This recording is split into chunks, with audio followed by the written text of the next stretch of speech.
ni àddu ci leneen muy texte bi Maître Ciré Clédor Ly daal di bind tuddee ko devoir de convergence fan yi ñu ci bëri ñu ngi waxtaane wala njort ni réeroo dafa am entre le président Bassirou Diomaye Faye et le premier ministre Ousmane Sonko ñu ci bëri daanaka loolu dañuy wax tey rek gis naa ay journaux yu xëy titré ni El Malick dafa mujjee jóge voyage am fële ca France pour rek ñëw jéem a lijjanti bu la situation mu nekk lu doy waar tey Maître Clédor bind ab bataaxal dinu xamal ni aucune révolution ne peut réussir si l'ancien régime n'est pas détruit et ses vestiges nettoyés. Le Sénégal semble avoir failli dès le commencement de cette nouvelle étape en maintenant au sein de l'appareil d'État, notamment dans l'administration, la sécurité, le renseignement et la justice, des bras armés et des esprits du régime déchu. L'État également a failli à porter un coup de frein net aux dérives de certaines forces de défense et de sécurité en laissant perdurer l'impunité nu mën a comp loolu ci bataaxal bi nga xam ni bind na ko dinu xamal ni benn nguur moom mënul réussir bu fekkee rek nguur ga fa nekkoon détiriwuñ ko nettoyé aussi bu baax a baax la mu fa doon def waaye aussi dina xamal ni nguur gi erreur bu mu njëkk a def bokk na rek bàyyi ñenn ñoo xam tey jii amaana ci nguur gële nu bokkoon nu nekk ci li nga xam tey jii moo di ab appareil d'État lu ci mel ni ci administration bi keroog le premier ministre mi ngi koy junj lu ci mel ni ci wàllub kaaraange le renseignement ak li nga xam ne nag moo di justice que ni ay bras armés nguur gi fi nekkoon jusqu'à présent ñoo fa nekk tey lan mooy doon sa jàngat ci gis-gis bi nga xam ni moom la Maître Ciré Clédor lii daal di am par rapport à la situation actuelle du pays. Bon régime actuel bi. amul benn excuse. ci kanamu sénégalais yi vraiment. xamul tax wax loolu. quand je dis amul excuse kanamu sénégalais yi mooy pour doxal. doxal sénégalais yi lenn lañu la mën a lenn. yëkkati seen voix fal la. te def nañ ko. nga nekk président de la république. loolu la sénégalais yi mënal. Sénégalais yi bu des nga war a am beneen moyen de gouverner. jox la assemblée majorité Sénégalais yi loolu lañ la mënal. léegi bi nga amee problème ñu défendre la. élection jot ñu jox la seen carte nga gañ nekk président. nga ne léegi soxla naa assemblée nationale. ñu yëkkati waa seen carte renouveler la seen confiance pour nga am majorité. pour léegi am nga les moyens légaux. de gouverner et. tu as ce qu'on appelle la légitimité populaire pour gouverner léegi nag kon le changement il est voulu par les Sénégalais mais donc yow ki jiite yow yaay matérialiser le changement en faisant quoi fii ba 2029 benn Sénégalais yenn Sénégalais yi nguuru Diomaye Faye la ñu jox clé du changement moom lañ jox li ñu tuddee le décret moom mooy changer ki jàpp ne kii doxalul bu changé ko ki jàpp ne moo gën mu indi ko. kooku Sénégal ba mu daj moom lañ ko jox. alors tu vas aller dire que doxul. léegi kan mooy doxal. yow yaay doxal. Sénégalais yi jox nañ la lépp. jox la confiance ñu toog di xaar di espoir. léegi kon yow su doxul yow yaa war a xool lu doxul nga changé ko c'est-à-dire soxla wu sax nga ñu ko wax. yow yaa war a jëkkati takk sa dàll dem. diw moo nekk ministère bu doxul. da nga koy changer nga indi ki nga jàpp ne d'accord mu dox a doxal. c'est aussi simple que ça. léegi soo ko deful Sénégal bi danaan mais attends. kii dañuy wax damaa bëgg a gouverner. mais pour nga gouverner dafa am moyens yi ngay soxla. il faut nga am les moyens de gouverner. mais tu as les moyens de gouverner. on t'a donné les possibilités. yow tu investis de ce qu'on appelle des pouvoirs. yi nga xamante ni moom lu ngay soxla pour def ko. yow nga jëlee la constitution bi day la tànnal say nit. ñu la doy tes hommes de confiance. et les hommes de compétence. avec grand H. kon yow parmi les 18 millions de Sénégalais nga ne diw moo lay doy. mën na xam na doy na la alors nga indi ko. mais bu doxul yoon may na la nga dindi ko fa. sans explication d'ailleurs sans nga rendre compte à qui que ce soit. les codes su dee jàpp nga def poste bii doxul te nga mën ko changer. est-ce que wax la war a nekk. da koy changer kenn mënu la c'est-à-dire que tey Diomaye bu ko neexee benn ministre du fanaan. bureau bu ko neexee benn ministre du fanaan bureau. waaye léegi nooy constater ministère bi doxul ba pare muy fanaan boobu c'est-à-dire que loolu aussi. loolu vraiment du Sénégalais ñoo koy réglé. du Sénégalais ñooy ñëw tey fekk bureau bii ministre tel na génn. mais loolu du doyee noonu. kan moo koy génnee bu dee ministre deful dara. nga xam ne kii vraiment li nga doon xaar ci moom doxul. defu ko looy def. dàq ko jël keneen. ah mais vraiment loolu jarul débat. c'est-à-dire que lu warul sa nekk débat wu ci télé. warul nekk débat télé. c'est-à-dire que dañ la yaakaar mën nga. doxalal mënoo. ñu gis ne mënoo. ah vraiment comme li Idi waxoon qui peut pas peut quand même il faut qui peut pas peut. bu dee mënoo tuuti mënoo ko. léegi bu dee yow parce que président. dañ ko ne 5 ans. yow la ñu jox les clés de la construction du pays. gis nga man kenn déggu ma xam nga lan laa mun def. man damay am un élément de co-construction maanaam su ma bëggee defar damay ñëw fekk leen yëm ci defar bi. mais man du defaruma man santuñ ma defar ñoom la ñu sant defar ñoom dañoo nekk dans un élan de construction d'accord. man su may ñëw job bi fait damay ñëw avec un élan de co-construction. maanaam damay ñëw dimbale leen ci liggéey bi. mais ñoom la ñu wax ne liggéeyal. kon léegi ñoom bu ñu la waxee liggéeyal. képp ku lay fekk ci liggéey boobu mais dafa war a atteindre ay objectifs yi nga ko fixé léegi bu dee moom dafa yéex. wala defu ko alors looy def utal ku gaaw ak ku koy def normalement comme li ko yan santaane. Sénégalais yi nekk ci lu ñu bëgg soo ko defulee li tax ñu fal la di lu ñu tuddee sur la base de programme. sur la base également d'un espoir. d'accord ñu préférer à la place de d'autres candidats. alors il faut prouver que vraiment. lu tax ngeen tànn ma effectivement ci loolu laa nekk loolu lay def. oui alors ci texte bi dafa am benn partie bu am solo ci paragraphe bi mi ngi naan il y a lieu de redouter que les procédures engagées soient entachées de vices ouvrant la voie à ce que les vampires de l'économie se retrouvent simplement sous bracelet électronique, bénéficient de nullité de procédure ou soient relaxés pour insuffisance de procédure. Pire encore, ces personnes pourraient se retourner contre l'État, exiger la restitution des biens mal acquis placés en cautionnement et réclamer des dommages et intérêts.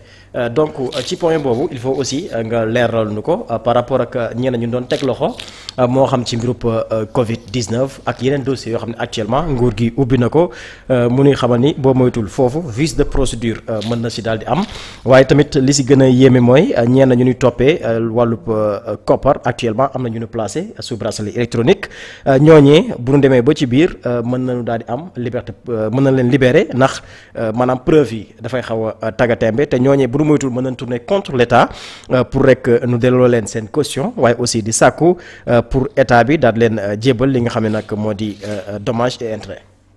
waaw dëgg la boo ko bëggee comprendre mooy dafa am lu ñu tuddee xam nga moo tax mu am clameur publique xam nga clameur publique dañ leen nit ki su dee flagrant délit dañ lay yàpp rek c'est-à-dire lu yëpp gis loxo ci poche comme par exemple député loxo ci poche wala clameur publique bu dee ba léegi maanaam bi nga commettre infraction bi coow li bëri na lool ba diggante boobu xam nga dara mënul réer loolu Franck comme dañ koy considéré comme lu mel ni flagrant délit mais ki nga xamante ne da nga jàpp ne dafa def du tournement ngay waaj topp ko di waaj diggante bi ngay waajee ay at boo xaaree bi ñaareeli at wala ñetteeli at boo moytul li nga doon soxla traçabilité da koy nëbb léegi su ko nëbbee problème bi mooy da nga koy njort mais doo am preuve maanaam doo da ngay parce que xam nga dara dina xew mais bu la laajee firnde xam nga waroo ko firnde waaw dara dina xew sa kër bu xew dara sa kër nga xam ne lii am na lu mu demee parce que yéen vous êtes 3 dans la maison ci kër gi kenn mënu fa dugg waaye ku ne yor na caabi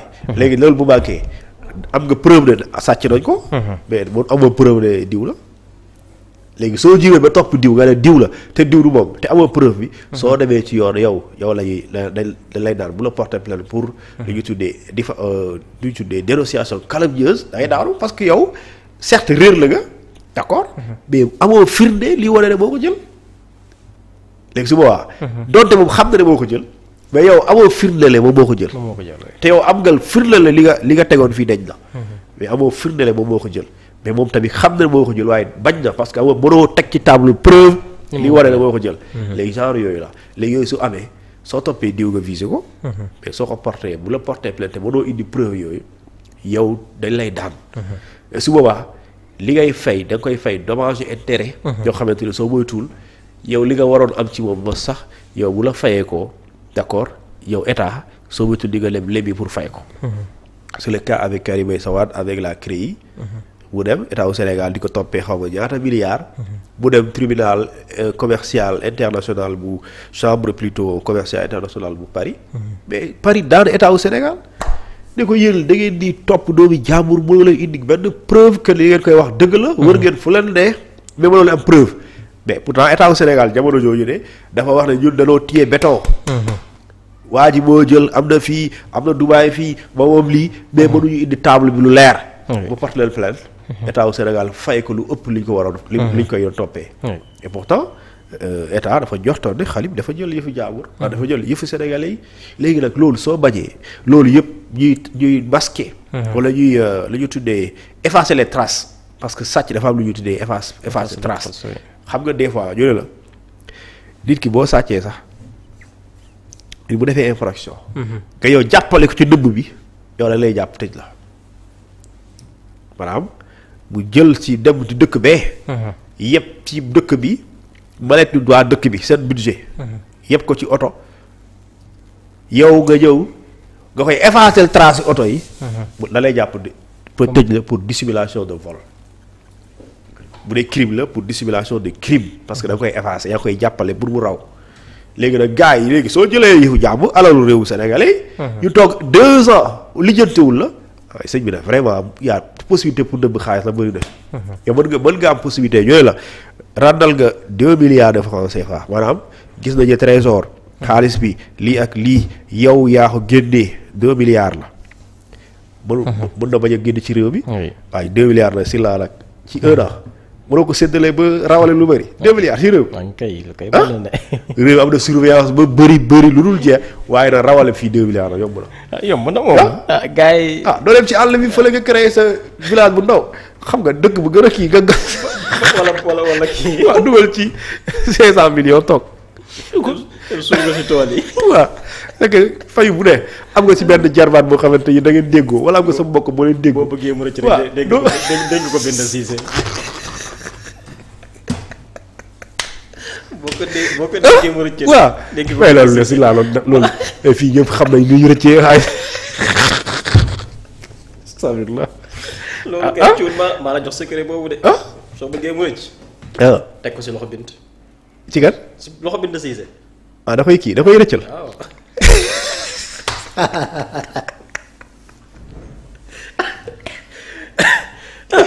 loolu si genre yooyu la.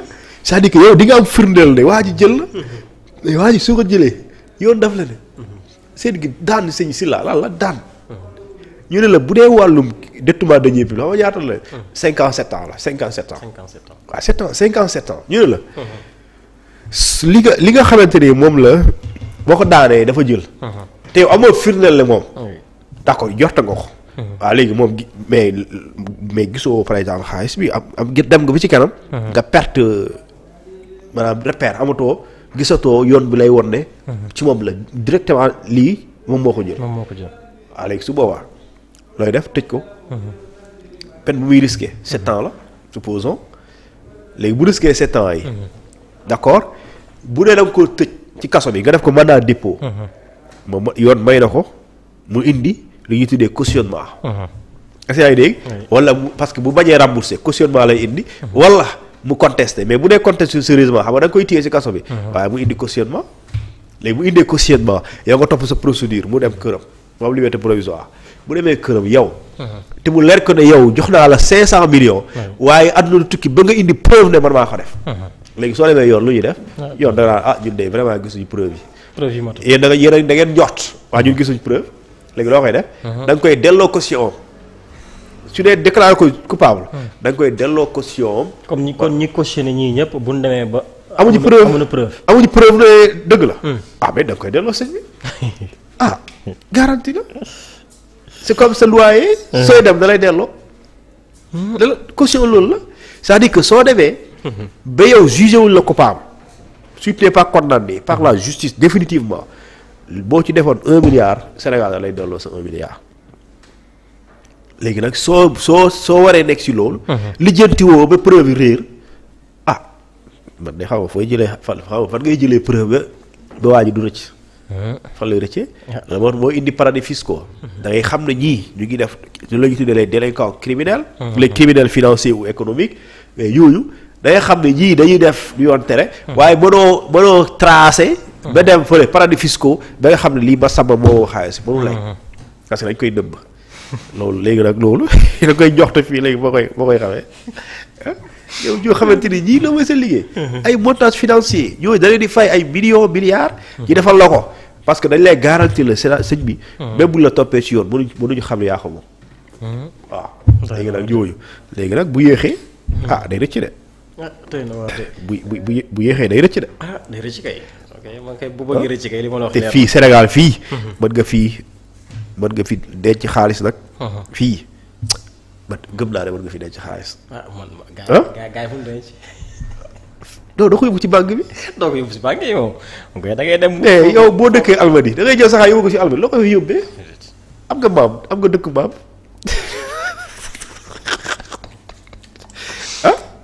am nga dëkk maam. comme man mii su ma dooroon nii danga na laa koy yóbbu. xaddi dañuy xam da nga koy yóbbu foo xamante ni kenn xamewul la fa. wala ma dénk ko bint rek. xam nga da ngay xool sa maam. sa maamaatam. xëy na mu ngi dëkk Saalum fële xoolal nga dem tabax lu benn seng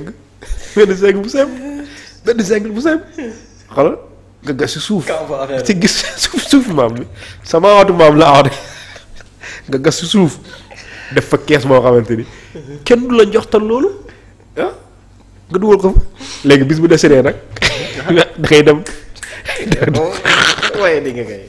dégg balaa ngay weddi da ngay dem da ngay dem soo deful lu kii di sa wajur wala xam nga c'est-à-dire y a des possibilités si là. pour denc xaalis. wallaay bëri na te xaalis bi soo ko dencee am na koy dencee. 100 ans dimanche du yàqu. xanaa ñu changé monnaie bu ñu changé monnaie moom. tey nga yàqu.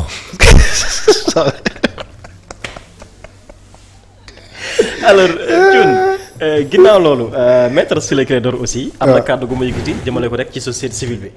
daanaka loolu moo tax ñu si bëri daal di réagir maître ba fut par rapport ak kàddu yu mu yëkkati ku ci mel ni Seydi Gassama maître Ciré Clédor Ly mi ngi naan l'État semble avoir aussi manqué de vigilance face à certaines organisations présentées comme issues de la société civile mais qui dissimulent en réalité des réseaux d'influence défendant des intérêts occultes en instrumentalisant des principes humanitaires qu'elles détournent de leur finalité.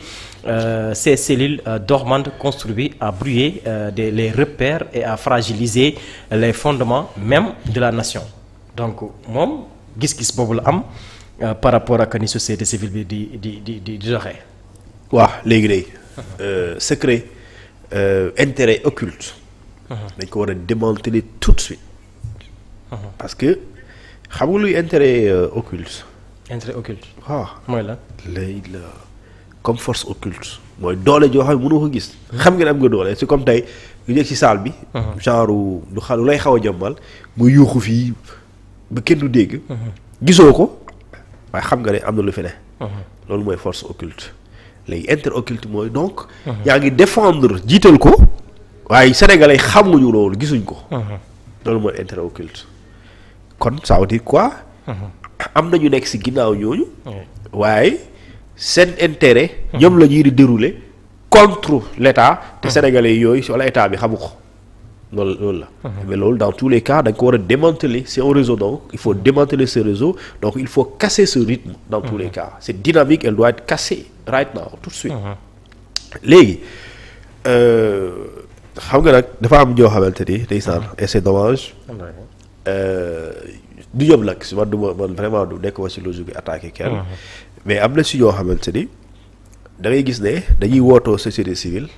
waaye boo arriéré dañoo faroon. waaw man xam naa si koo xamante ni. société civile la ne la bokk. mu créé boppam mu créé tur bi du ma ko jox tur bi.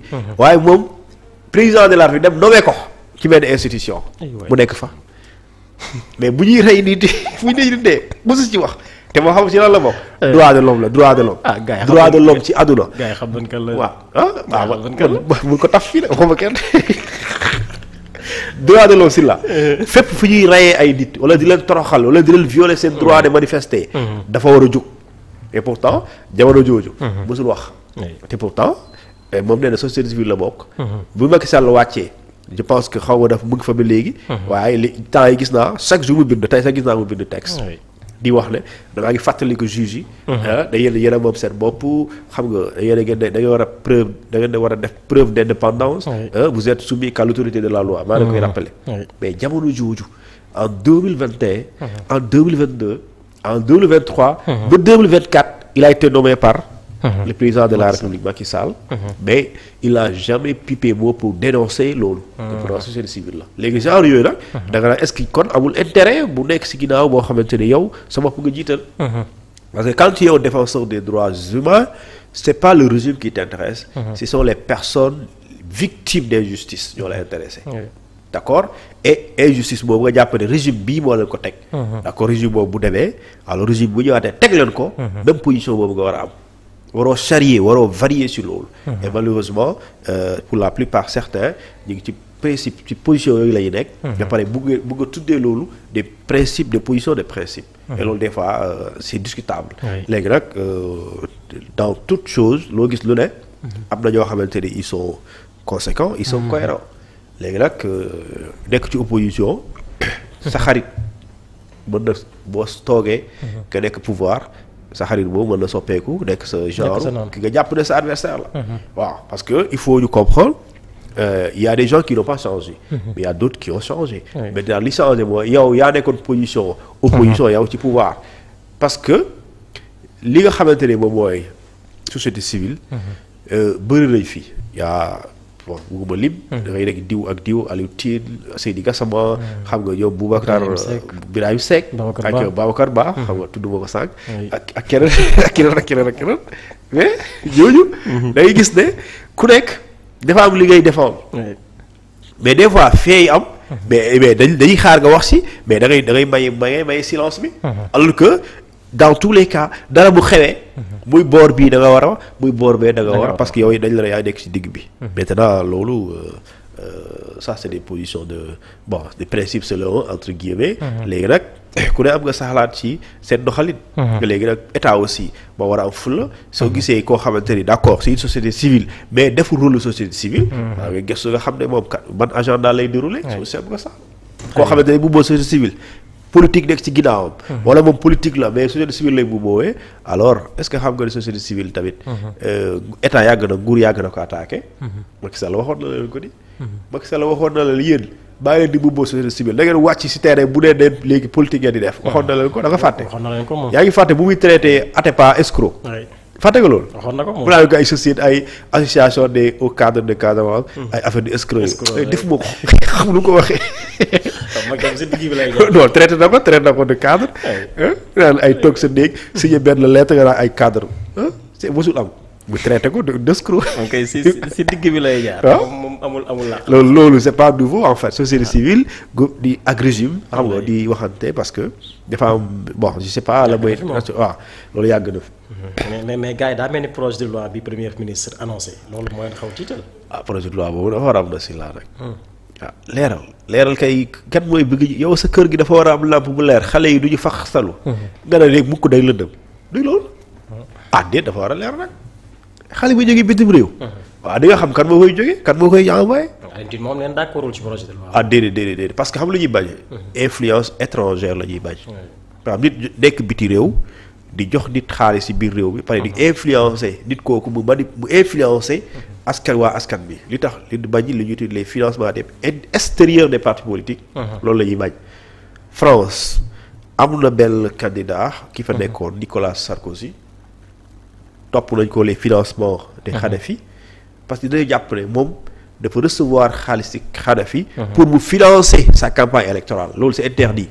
parce que loolu dañuy jàpp ne mën na am influence étrangère wala lu ñu tuddee ingérence politique. léegi nag Sénégal aussi y a une loi d'abord ci parti politique yi. buy tere parti politique yooyu di encaisser xaalis ci biti réew ci ay nit. ñoo xamante ni mën nañoo influencer. li ñu tuddee réew mi parce que c'est une question de souveraineté d'abord. loolu la ciy xalaat léegi nag au moins. mën nañu bañ a interdire waaye nag kiy joxe moom lan mooy nekk agenda c'est quoi la vision claire. quelle est la vision claire du bailleur. c'est-à-dire quand tu donnes ton argent à une société civile. yow bi koy joxe qu'en est-il de ton programme. c'est-à-dire que yow loo ci jublu. xam nga kuy ñëw pour ne dañuy contribuer au développement du pays. d'accord organiser ay séminaires pour renforcer les citoyens. pour jàngale leen lan mooy démocratie jàngale leen lan mooy état de droit. jàngale leen lan mooy li ñu tuddee liberté d'expression liberté de la presse fan la yem. xam nga kooku buy financer ay société civile buy def loolu xam nga mënul. mais koo xam ne day joxe te xamoo moom lan la jublu. bu dee dafay joxe pour pervertir les populations. est-ce que da nga ko war a bàyyi muy dérouler. déedéet mooy tey le vendredi passé il y avait benn rencontre bu ñu tas parce que dañoo jàppoon ne benn ambassade ak kuréel xaw ma lan. ñoo bëggoon dajale. pour dooleel lu ñu tuddee mbirum góor jigéen. loolu ONG la léegi est-ce que ONG bi dafa war a exercer ci dëkk bi. est-ce que bu dee société civile daf ci bokk est-ce que da nga war a nangu muy récupérer ay financement déedéet donc ça c'est des lu ñu war a xool parce que lu ñuy bañ mooy. l'influence étrangère. pour éviter également ay xaalis ñu koy jox ay nit ñuy dérouler seen agenda boo xamante ni mën na compromettre li nga xamante mooy doxalinu réew mi. oui exactement alors Thione dañuy ñëw suñu ponk bu mujj muy li Barthélémy Dias wax.